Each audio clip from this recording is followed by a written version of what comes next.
Hola a todos, me complace enormemente estar aquí con ustedes. Mi nombre es Habacuc y tengo el privilegio de guiarlos a través de un viaje fascinante en el mundo de la bioestadística aplicada a nuestros estudios ambientales. En nuestra sesión de hoy vamos a sumergirnos en el corazón del análisis de datos utilizando R, una herramienta poderosa que se ha convertido en el estándar de oro en la ciencia de datos y particularmente en nuestra área de interés, el medio ambiente.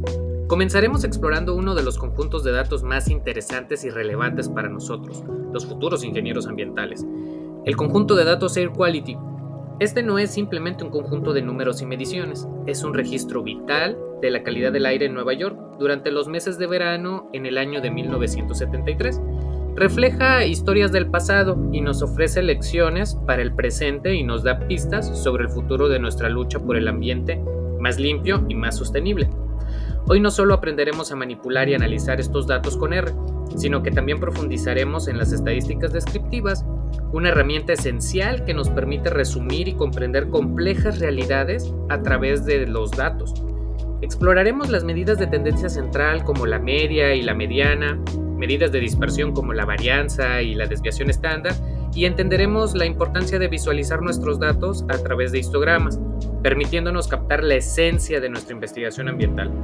Acompáñenme en este viaje de descubrimiento, donde cada número nos cuenta una historia, cada análisis revela un secreto, y juntos, paso a paso, aprenderemos no solo a entender mejor nuestro mundo, sino también a cómo podemos contribuir a mejorar su historia.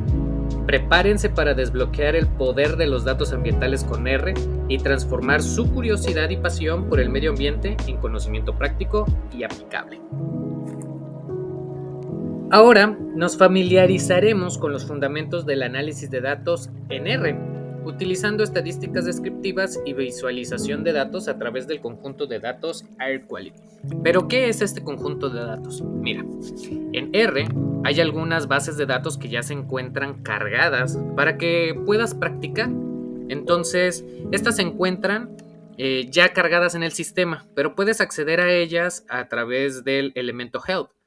En Help, tú puedes buscar estas bases de datos, por ejemplo, Air Quality, la cual nos indica que es una medición de la calidad del aire en la ciudad de Nueva York de mayo a septiembre del año de 1973.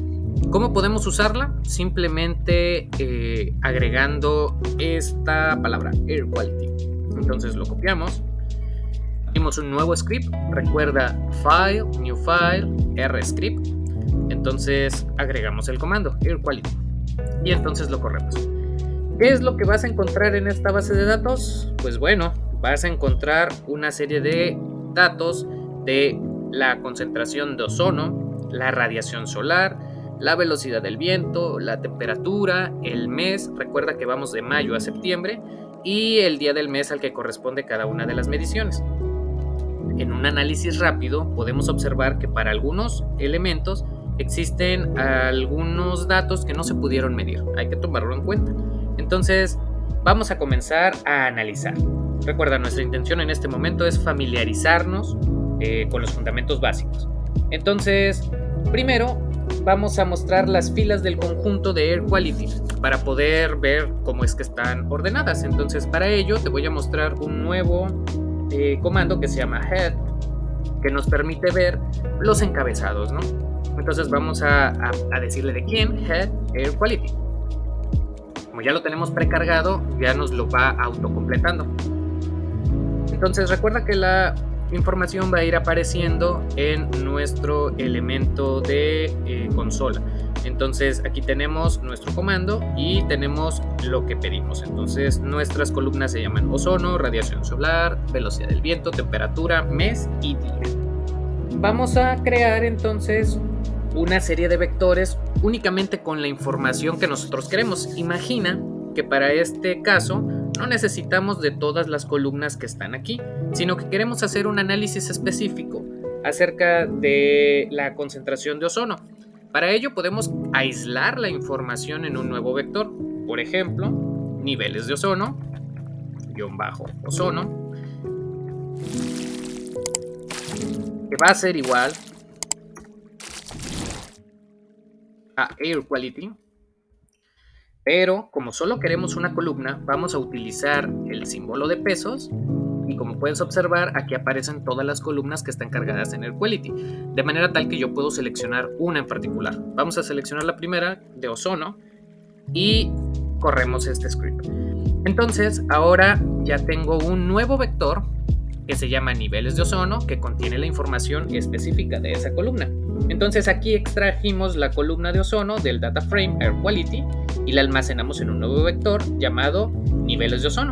El símbolo de peso se usa para acceder a una columna específica de un data frame por su nombre. Ahora, si queremos calcular las medidas de tendencia central y de dispersión, pues vamos a tener que hacer una serie de... o podemos hacer nuevos vectores o podemos írselo pidiendo ahí rápidamente. Por ejemplo, con el comando min, que significa media, podemos pedirle que nos dé Air Quality, pero únicamente de ozono, para saber cuál es la concentración promedio en el periodo que se está analizando. Ojo con lo que va a pasar. Nos aparece un Na. Esto sucede porque tenemos algunas filas en nuestra columna que contienen esa información. Para que R pueda analizar el promedio, deben de ser específicamente numéricos. Entonces, cuando existen estos caracteres, no se puede computar cuál es la media de un Na. Entonces, hay que tener cuidado al momento de que nosotros creamos nuestra base de datos, pues cuando mezclamos palabras con números en unas filas gigantescas de datos, pues entonces vamos a tenerlos o que quitar manualmente o generar algún script para poderlos eliminar. Y esto pues agrega más dificultad a nuestro análisis. Entonces, para poderlos analizar, vamos a tener que hacer una serie de elementos. Por ejemplo, lo que yo te propongo es que hagamos un nuevo vector que se va a llamar promedio de ozono. El nuevo vector va a contener la media de nuestro vector anterior, niveles de ozono, y le vamos a agregar que no contemple los NAs y le vamos a decir que es true. Entonces, estos comandos van a calcular el promedio y el na.rm igual a true indica a R que ignore los valores NA que no están disponibles en los cálculos. Entonces, con ello podemos obtener el valor promedio eliminando todos esos NAs. Ahora vamos a analizar otros elementos antes de mostrarlos. Entonces, este vector contiene el promedio de ozono. ¿Okay? El siguiente vector va a contener la mediana de ozono.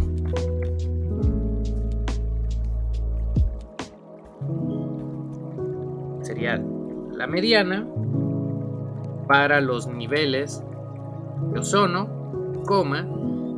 na.rm igual a true. También puedo poner solamente la letra T para que el programa entienda que ese argumento es verdadero. Y por último vamos a generar un nuevo vector para contener la desviación estándar.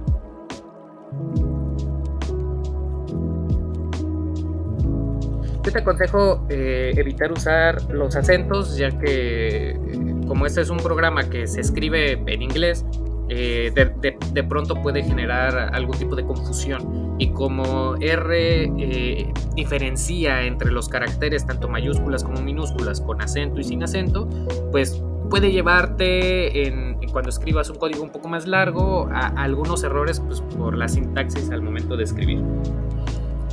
Entonces, déjame hacerlo más corto para que no sea tan grande. Estándar ozono, que también va a contener la desviación estándar o estándar desviación de niveles de ozono, na.rm true. Entonces, corremos estos vectores y ya aparecen cargados. Entonces, si queremos saber los valores, lo único que tenemos que hacer es escribirlos. Por ejemplo, promedio, ozono, ya tendría el valor 42.12 es el promedio de ozono. Después, mediana, ozono, que es 31.5, y desviación estándar, que corresponde a 32.98. Nuevamente, estos comandos calculan el promedio, la mediana y la desviación estándar de los niveles de ozono respectivamente. NA.rm-true indica que R y le indica a R que ignore los valores NA que no están disponibles en los cálculos. Entonces, estas medidas nos ayudan a entender la tendencia central de los datos y cuán dispersos están alrededor de esa tendencia central. Otra forma de obtener estadísticas descriptivas en R es utilizando el comando summary o resumen. Si escribimos summary y le agregamos el vector del que queremos un resumen, por ejemplo, niveles de ozono,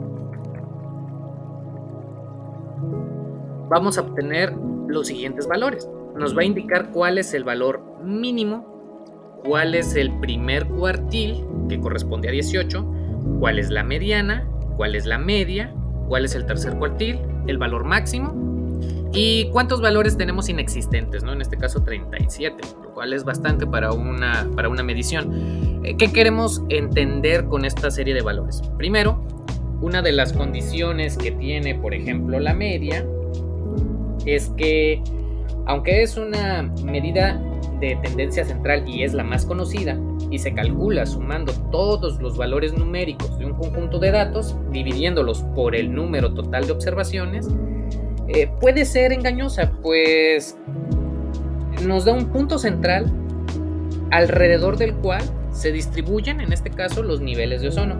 Es útil para entender el nivel general de la contaminación, pero puede ser muy sensible a los valores extremadamente altos o extremadamente bajos, los cuales vamos a llamar outliers. Y esto puede distorsionar la percepción real del nivel típico de ozono. Por ello, en esta medición del resumen, podemos ver que mi valor mínimo es 1 y mi valor máximo es 168. ¿Cuántas veces se repite 168? ¿Cuántas veces se repite 1? ¿Y qué tan real es el valor promedio de 42.13? Para ello necesitamos de visualizar cómo se distribuyen nuestros datos. Ahora, ¿qué sigue con la mediana?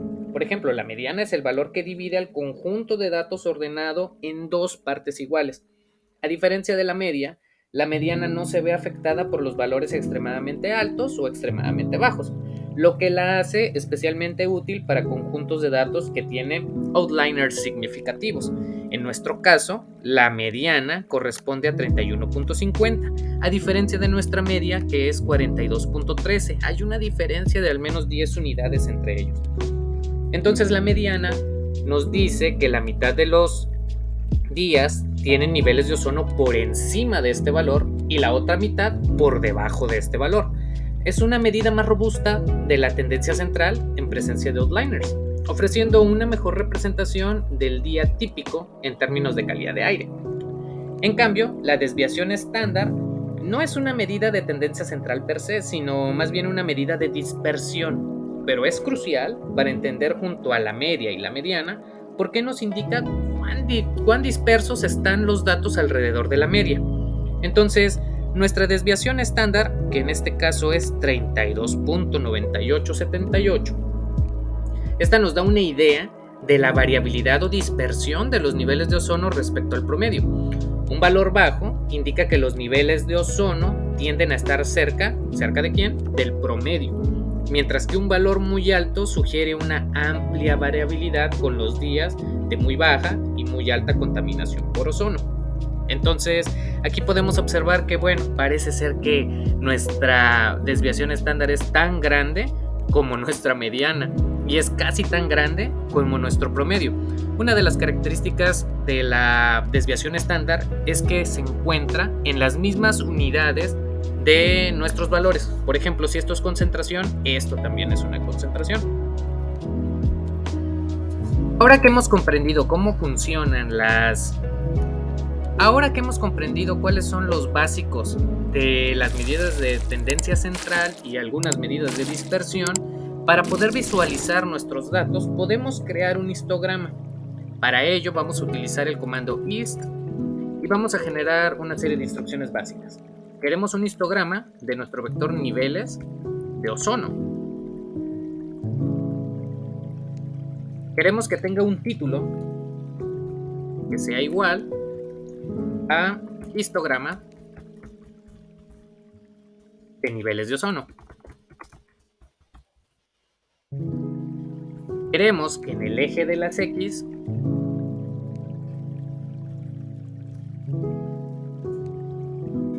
contenga la palabra niveles de ozono, que tenga un color azul y que nuevamente no considere los valores que se encuentran como Na.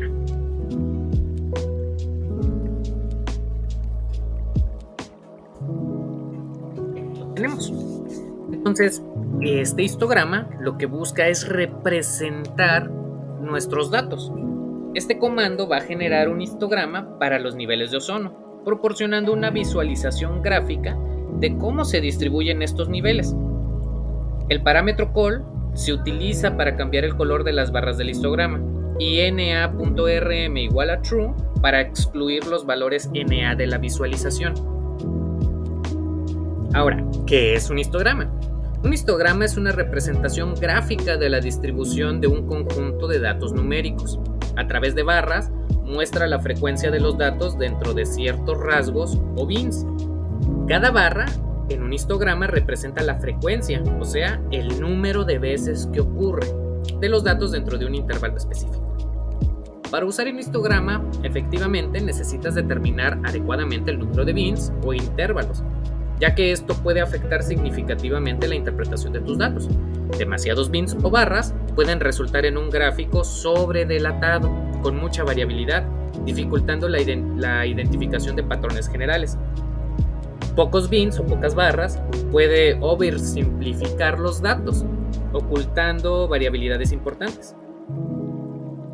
En R, el parámetro breaks en la función ist te permite controlar el número de bins, ajustarlo, puede ayudarte a encontrar el equilibrio correcto en tu análisis. Entonces, estamos visualizando cómo se distribuyen los niveles de ozono durante los meses de estudio. Este histograma nos permite observar, primero, la centralidad. ¿Dónde se concentran los mayores niveles de ozono? ¿Hay una centralidad alrededor de un rango de niveles de ozono específico?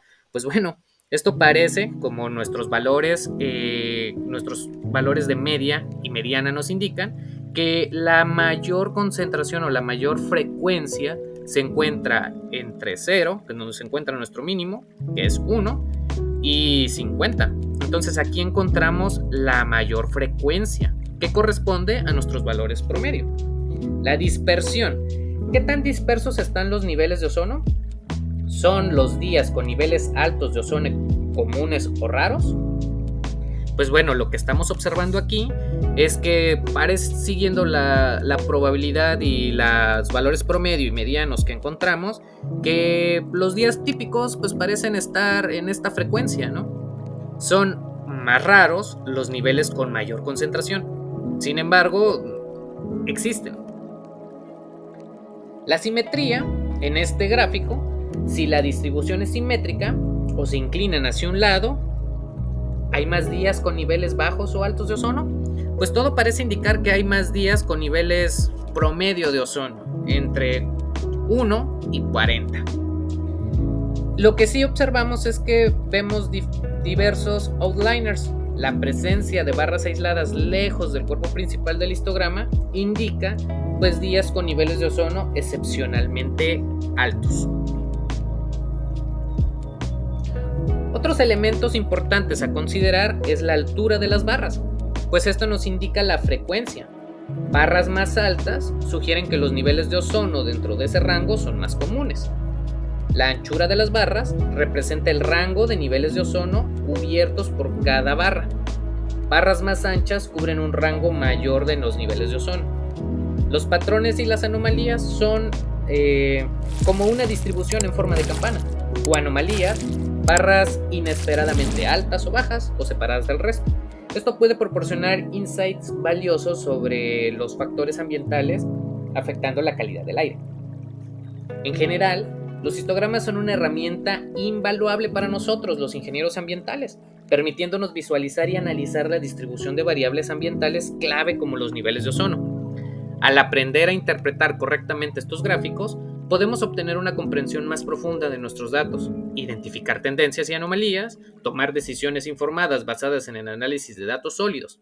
Recuerden, la clave en esta práctica y la experimentación con diferentes parámetros hasta que el histograma revele la verdadera naturaleza de nuestros datos. Los histogramas son una herramienta invaluable para nosotros, los ingenieros ambientales, permitiéndonos visualizar y analizar la distribución de las variables ambientales claves como los niveles de ozono.